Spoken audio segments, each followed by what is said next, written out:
I've talked so many times about the techniques that are used for controlling people's minds, because we're all controlled.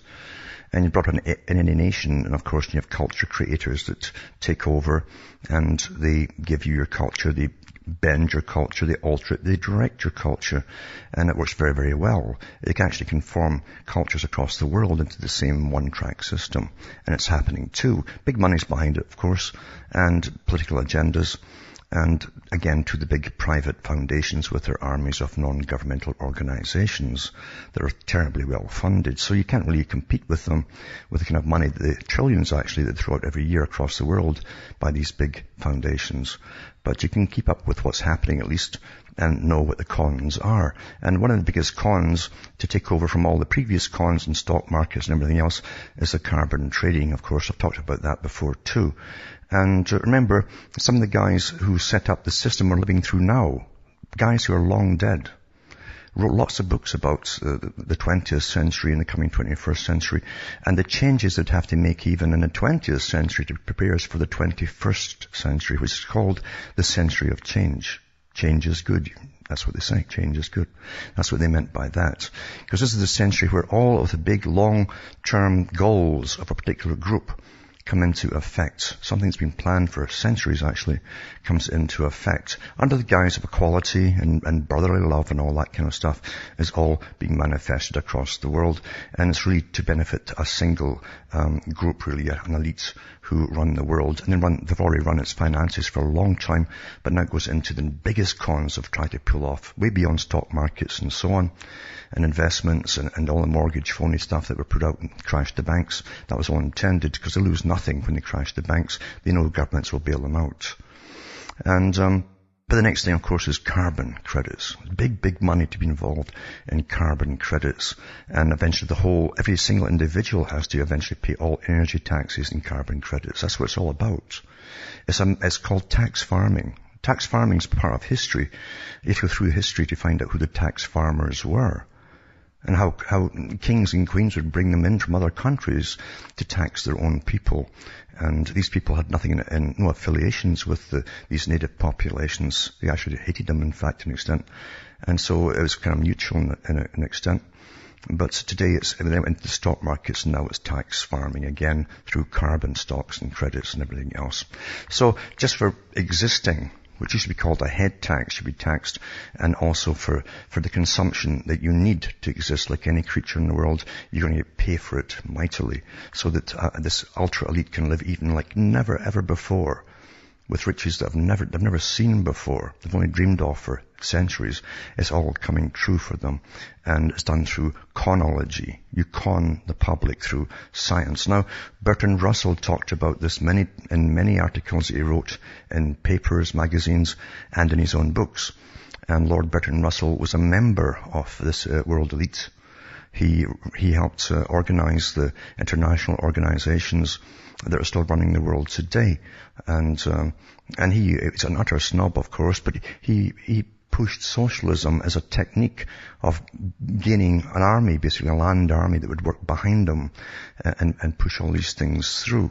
And on behalf of the elites, he believed in eugenics too. He also believed there were too many of the working class, and they should be kind of wiped out gradually over the years. And he believed in a scientific society running the whole show on behalf of the elites. And that's what you have. He said, eventually the public will be unable to do anything without the advice of an expert. And he gave examples way back in his own day. I mean, in his day, back in the 40s, say in the 50s, 1940s, 50s, he said that eventually mothers would know how to change the diapers on their own children. And that was laughable back then, because everybody was brought up in families where babies were born, and everybody knew how to change diapers. But now we have to go for lessons for it and all that. And even then too, even pregnancy was not classified as an illness, a disease that you abort. It was a natural thing. Strange that, isn't it? And of course for thousands of years folk believed that. And there was no sort of lessons on how to have a child. It just happened, and no one was fussed over it at all. It was all quite natural. But now everyone has to go and see and listen to experts for everything. You can't turn on a weather channel or whatever without hearing that every 2 millimeters of rain is going to be a flood. or a couple of millimeters of snow is going to be a whiteout. And they keep hyping up nonsense. And if it's wet outside, they tell you how to dress, like you're all fools, like zombies.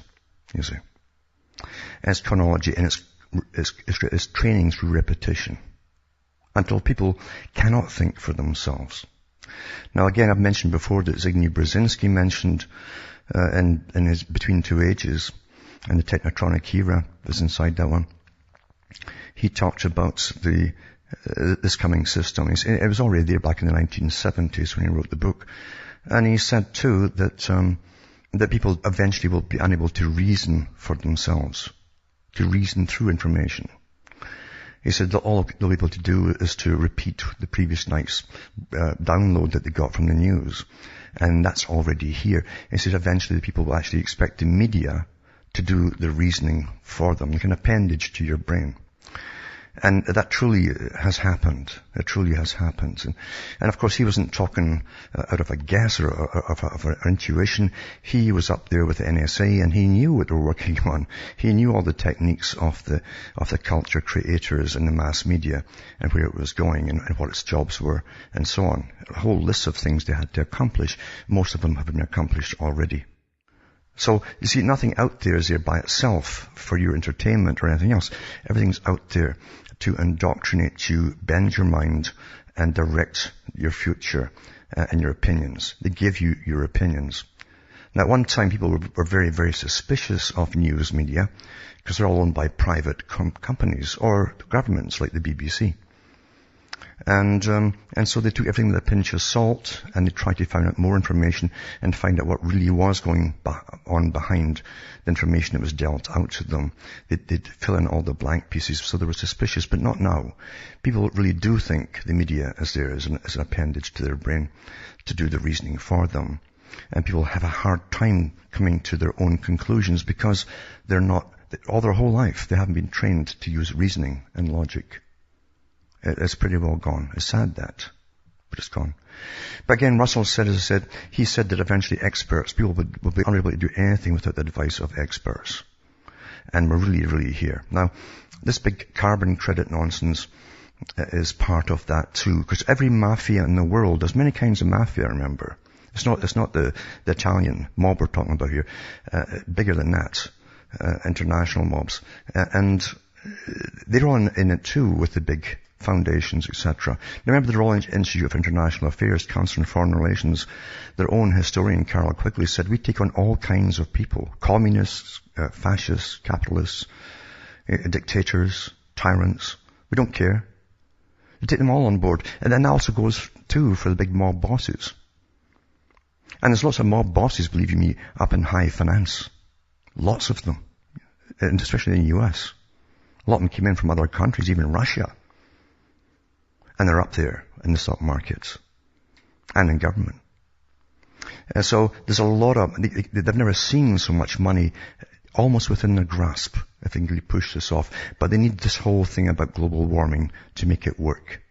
And hence you have thousands of scientists paid incredible amounts of money to push this political, social line of global warming. Mind you, they're very well rewarded, aren't they? There's self-interest involved. And it gives them more personal power too. Now they're suddenly important. Before, no one would give them time of day. What do you do? I work in the weather. Oh, okay. And that was it, you see. Now, I read an article earlier this week to do with global warming and chemtrails. Geo-Engineering, they call it in the scientific community. And of course, for years they've been denying it was happening. And for years, every year they put out their global meetings on geoengineering, all these scientists, and say, well, if we did do this, it could have terrible consequences and so on. And then I read an article this week from the Guardian on the air here, and it was talking about it already has caused, so they admit it in their own article, it's already caused drastic effects. And so they've been doing it steadily since 1998, with lots of tests long before that, but steadily in North America, say, and Europe since 1998. And this article I'm about to talk about here it goes over that article again in more detail. It says scientists seek to legitimize geoengineering while acknowledging its catastrophic effects. Now remember, behind all this is what's to come out of this, apart from depopulating the planet, which it's already doing, even animals are dying. It is also the big carbon thing. Countries have bet their whole future is on this big boom of money that's going to flow into them from all over from carbon credits. There has never been such a mafia concept before. This is one today. It's way beyond anything. It says there's still so many people who believe that anyone pointing out chemtrails in the sky and asking questions is somehow out of tune with reality.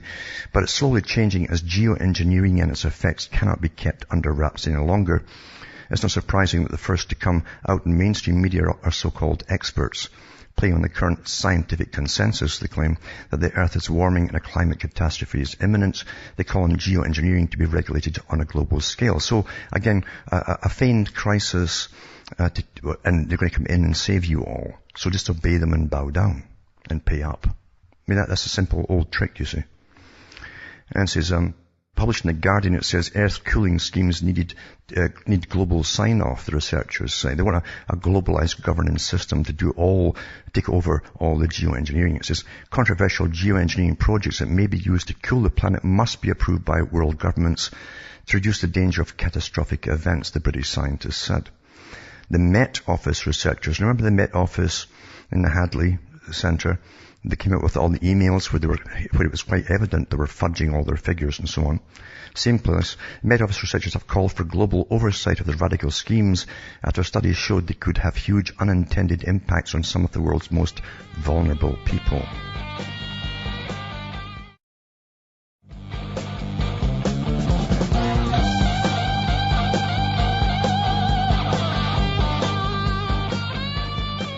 Hi folks, we're back cutting through the matrix. We're reading an article about geoengineering. And it says, packed nicely into the language of preventing catastrophic incidents and protecting some of the world's most vulnerable people, they argue for a global sign-off by governments.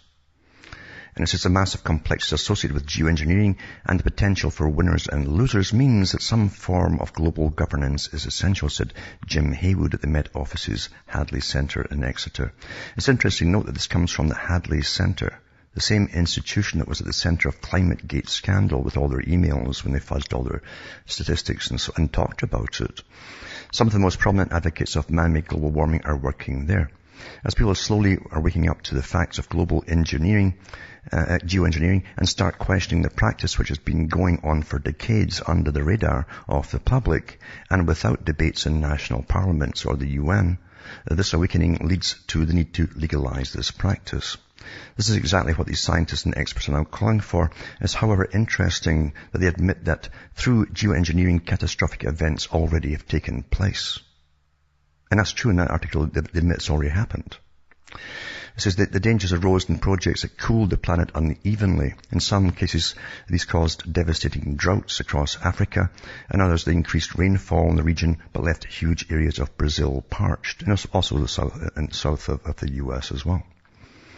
It says, while the unaware public is wondering why there are droughts in one region and deluges in the other, why there are unprecedented wildfires in one region, in and out of season hurricanes in others, the messing around with the atmosphere has been going on at accelerated rates. Now it seems that even the advocates of the global warming theory get a little scared. It says, the warming builds on work by scientists and engineers to agree to regulatory framework that would ban full-scale geoengineering projects, at least temporarily. See, this is a mission they've been doing full-scale geoengineering projects for quite some time. But allow smaller research projects to go ahead. And of course, if you get the stuff dumped on you, all these chemicals dumped on you, then that comes into their winners and losers. Obviously, you'll be the loser. It says, all in all, it's a half-hearted attempt to justify the massive stratospheric geoengineering that's going on, and by asking for an international regulatory framework, they hope they can legalize their past catastrophic actions. They acknowledge that there are massive complexities associated with geoengineering, and by extension, massive complexities with climate science in general, because they're pouring chemicals and sulfates now on you, as well as aluminum oxides and barium and even some strontium. It says if these scientists and experts were serious, they would simply admit to the fact that climate science is far from an agreement on the scale of global warming, or even if it takes place at all. Instead of calling for an immediate end to stratospheric geoengineering and plead guilty to having messed up the natural cycles of the weather patterns, they now want an absolution by international regulation, making geoengineering legitimate retrospectively. Now they know that if they admit it, come out and say, yeah, you see, there's going to be thousands, maybe millions of lawsuits going in. Because so many folk have died of this, People with respiratory problems. And today, so many folk have respiratory problems and asthmas now. Because we've got the new asthma, the new normal, where people in their 30s and 40s get it for the first time since all the spraying started. And they get infections they can't clear up. And the very young are also popping off here and there with it. And so are the elderly. So they can't afford to say, yeah, we've been killing you. You understand? So as it says here, they want to get an international regulation making geoengineering legitimate retrospectively. In other words, cover what they've done already. And of course, there's no mention in this mainstream article about the military use of weather modification and the high auroral aerial research project, the HARP facilities. Nor is any information about the ingredients found in the toxic mixture that's sprayed and its effects on all living things. It says the seemingly benign article morphs into a nice piece of disinformation by omission. Having said this, in these times, it is an act of courage by The Guardian to touch this issue at all and to include one thoughtful voice, that of Matthew Watson, who leads the SPICE project at Bristol University, who said, this paper tells us there are consequences for our actions, whatever we do. There's no get out of jail free card. Well, we shouldn't be in jail in the first place. Because all this nonsense about global warming is just that, folks. It's nonsense. It's an excuse to control the entire world and everyone who lives on it. That's what it is. They change your whole way of life. They raid people in Britain, for instance, to actually go through people's homes, checking to see if you've got the latest efficiency fridge and stuff like that. I mean, it's disgusting, the power that's been given. And again, the ultra big mafia that runs the world. And believe you me, there's different kinds of mafia and levels of it. Once you get up into the elite level, then you see whatever you do is then legal. It's called government. It's called government, and you're a CEO of a corporation, or that's all the legal side of it. And that's generally where they end up. And they need slaves. Lots of slaves, because that's the only, Karl Marx was right on that. All wealth comes from labor. And these guys at the top don't believe in labor for themselves. It's anathema to them. So it all comes from you. There's always been slavery in one form or another.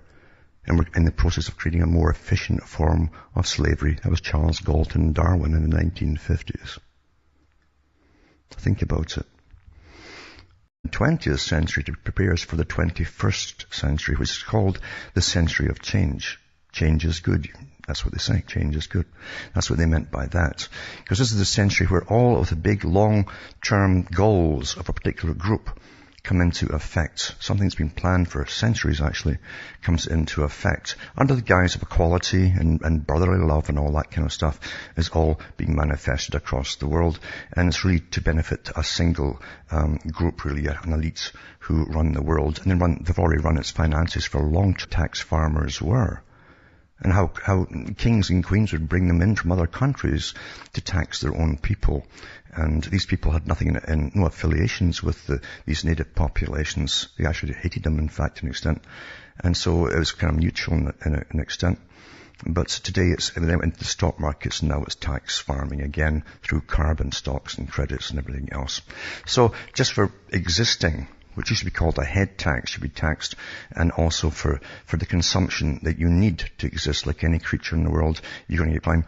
But now it goes into the biggest cons of trying to pull off, way beyond stock markets and so on, and investments and all the mortgage phony stuff that were put out and crashed the banks. That was all intended, because they lose nothing when they crash the banks. They know governments will bail them out.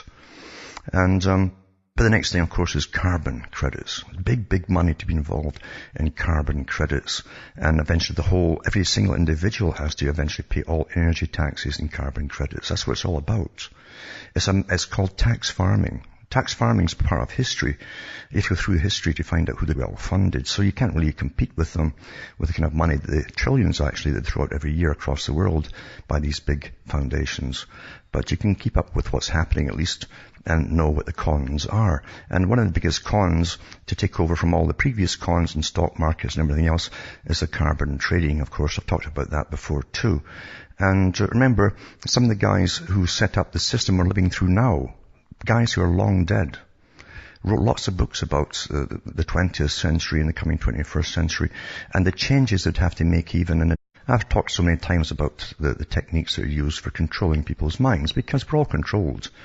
And you brought an alienation, and of course you have culture creators that take over and they give you your culture, they bend your culture, they alter it, they direct your culture, and it works very, very well. They can actually conform cultures across the world into the same one-track system, and it's happening too. Big money's behind it, of course, and political agendas, and again to the big private foundations with their armies of non-governmental organizations that are terribly